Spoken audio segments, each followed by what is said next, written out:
Sådan savn.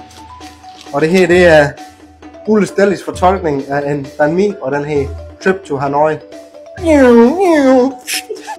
Hej, velkommen til Ulle og Nikos vlog. I dag starter vi med lidt... Oj, shit! Det gør vi så. Vi starter med noget brødje her. Den skal blive så fin her, så fin. Så kommer lige lidt hjemmerødt mayo.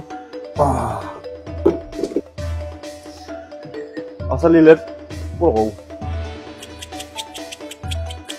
Og dann weiter. Så siger vi igen tak til Nico Pates. Han er fandme en mand, man kan regne med. Peber til. Det er jo sådan, de gør i Vietnam, når man skal ud og have en sådan en lille bitte banh mi.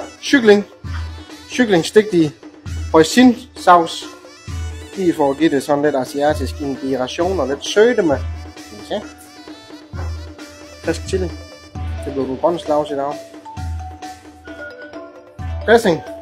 Asiatisk inspireret. Frisk koriander. Nu bliver vi upopulære, eller populære. Den del over vand. Og så skal der lov på sandwich. Og den skal sgu ikke engang i grillen, sådan er det bare. Den er færdig nu. Sauer.